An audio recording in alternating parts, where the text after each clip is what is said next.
A 10 años de la matanza de San Fernando en Tamaulipas, donde 72 migrantes, si no me recuerdo entre ellas 14 mujeres, pues fueron brutalmente masacrados y masacradas en el sexenio de Felipe Calderón, hay que recordarlo, por parte de los Zetas. El presidente López Obrador hizo una declaración y un anuncio que creo que vale la pena identificar y bueno, destacar y ver las implicaciones que esto va a tener. Vamos a ver el video como tal de las declaraciones y anuncios de López Obrador y regresamos a comentarlo. Este es López Obrador en la mañanera. Estos son hechos muy lamentables. En efecto, fue una masacre hace 10 años en Tamaulipas de migrantes y tenemos que seguir con la investigación. Ahora no se protege a nadie, no hay impunidad. Estamos por enviar al Senado, va a ser hoy mismo, una aprobación del Ejecutivo, es decir, nuestra aceptación para que en los temas de desaparición forzada o forzosa, en todo lo que es violación de derechos humanos, pueda intervenir sin ninguna limitación la ONU. Esto no se había aceptado por parte de México, que pudiese intervenir la ONU en estos casos. Hoy mismo va a tener ya el documento el Senado de la República. Esta es la declaración como tal del presidente López Obrador. Es extremadamente significativo, no nada más por la fecha, por las circunstancias. En México, y lo hemos visto, o sea, la violencia sigue en aumento, hay que decirlo como tal. El presidente López Obrador ha avanzado la tendencia de militarización en el país, es decir, claro, se opera con distintas normas, se trata, ¿no?, por lo menos desde el Ejecutivo, de controlar más o de respetar un poco más los derechos humanos, pero en el fondo la estrategia de combate al crimen organizado, ¿no?, a las drogas, al narco y la militarización del país continúa. Entonces eso, no perdamos de vista la realidad. Hoy, por ejemplo, nada más para hacer un comparativo, en el punto más álgido de la guerra contra las drogas de Felipe Calderón, que podemos ubicar quizá de 2008 a 2010, habían alrededor de 50,000 efectivos militares en las calles. Hoy, con López Obrador, hay más de 200,000, o sea, en las calles, operando, y tienen más facultades que nunca. O sea, facultades de seguridad pública, facultades en migración, facultades ahora en transporte, ¿no?, y comercio internacional. O sea, no solo de salvaguardar, ¿no?, el bienestar de las embarcaciones mexicanas, que ese ya era su trabajo, sino en la administración de los puertos, ¿no?, puertos de entrada y salida de mercancías.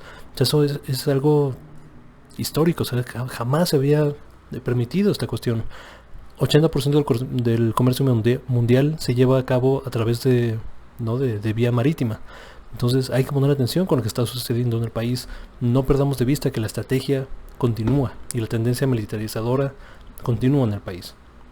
Entonces, en este contexto, donde las cifras de decesos, ¿no?, de asesinatos, de muerte, de violencia en todo el país siguen o constantes, ¿no?, detenidos en el tiempo o con tendencia ascendente, en este contexto se reconoce, ¿no?, por fin la facultad de Naciones Unidas que tiene sobre intervenir en asuntos mexicanos en términos de desapariciones forzadas y derechos humanos. Esto es una buena noticia. Es una buena noticia para los resultados, para las investigaciones, la transparencia de investigaciones que se vayan a realizar a partir de esta iniciativa que esperemos se apruebe como tal. No conozco el texto a fondo, pero en cuanto se dé la noticia, se delibere y se pase un proyecto final, esperemos que sea muy pronto. Aquí estaremos dando los detalles de cómo van a funcionar estos mecanismos de cooperación o de permisión de las operaciones de Naciones Unidas en México en este respecto, no derechos humanos. Es extremadamente significativo por la deuda histórica que tiene el Estado mexicano, principalmente hacia las víctimas del crimen organizado, de la guerra contra el narcotráfico de Felipe Calderón, que aceptamos, no como país, abiertamente. Evidentemente hubo rechazos y protestas, pero hubieron atropellos como tal, hubo contubernio, ahora lo sabemos muy claro, desde gobierno, no desde el gobierno federal, con Felipe Calderón, con García Luna, que ahora Calderón desconoce, ¿no? Y quiere cortar y quiere acotar la participación de García Luna como una cuestión personal y no como una cuestión estructural, que es lo que se puede observar desde hace años, o sea, de periodistas, de investigadoras principalmente, que han denunciado este tipo de cuestiones, ¿no? Anabel Hernández, Ana Lilia Pérez, o sea, estos te hablan de cómo la estructura gubernamental operaba muchas veces como el brazo armado de grupos organizados. O sea, imagínate el caos que desataste, cabrón, ¿no? Y esta tendencia creció con Peña Nieto, no se detuvo para nada.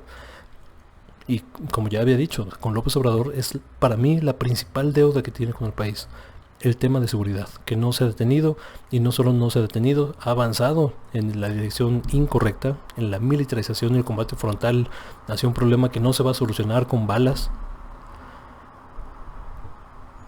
Y digo, esto es un paso en la dirección correcta. Ahora, lo que significa esto, en términos reales, no en términos formales, es decir, es aceptar como tal que en México necesitas ayuda internacional para atender derechos humanos. O sea, lo que estás diciendo efectivamente es, en México no existe la estructura o las instituciones necesarias para atender de forma justa, expedita, imparcial, temas de derechos humanos. Por lo tanto, voy a pedir asistencia internacional o voy a permitir que la asistencia internacional opere en México. Eso es lo que estás diciendo. Y la verdad, tienes razón. En México, yo he conocido personas que trabajan en derechos humanos tanto desde fuera como desde dentro del gobierno. Y las historias que comparten, no más allá de lo que podemos ver en medios de comunicación, más allá de lo que podemos ver a través de protestas, de marchas, de entrevistas con personas víctimas. Las historias que me han llegado a contar en confianza son de terror, cabrón. O sea, son cosas que no le desearías a nadie, güey. O sea, que quisieras que no existieran en este mundo. O sea, que no existiera personas que sufren a ese nivel, ¿no? Y sobre todo por una guerra que está perdida antes de empezarla. O sea, bajo ningún parámetro tiene sentido la guerra contra las drogas. O sea, si pusieras, ¿no? Si establecieras parámetros claros para determinar el éxito o fracaso de la estrategia, tendría que ser consumo, producción y violencia, quizá, ¿no? Los tres principales factores que quieres prevenir o quieres disminuir en una sociedad, si es que eso te importa, ¿no? El consumo de drogas en México. Hoy se produce mucho más de lo que se producía antes de la guerra contra las drogas. Se consume mucho más, antes de COVID, que COVID disparó en todo el mundo el consumo de sustancias, pero antes de COVID ya se consumía mucho más que antes de empezar la guerra contra las drogas. Y la violencia, o sea, estamos hablando de eso. La violencia no se ha detenido y sigue en un dramático ascenso. O sea, por ningún lado se puede hablar de que es un éxito.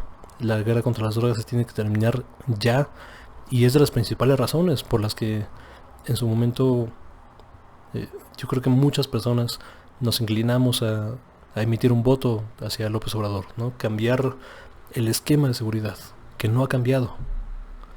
es la principal deuda que tiene.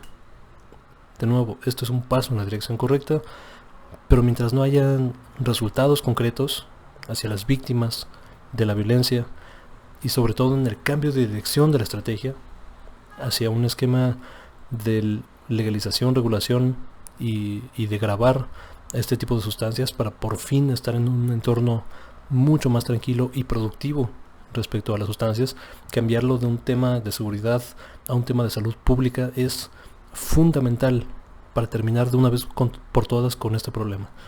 Antes de ello, lo lamento, o sea, podemos tener a los mejores investigadores e investigadoras del mundo en temas de derechos humanos, pero vas a estar, ¿no? O sea, va a ser un paliativo, pues. Mientras no se cambie fundamentalmente la estrategia, seguiremos igual. Pero bueno, hasta aquí voy a dejar el comentario. Muchas gracias por ver hasta este punto, ¿no? Siempre trato de recordar, ¿no? la suscripción, la campanita, compartir. Por acá dejo más videos que puedan interesar, y nos vemos hasta la próxima.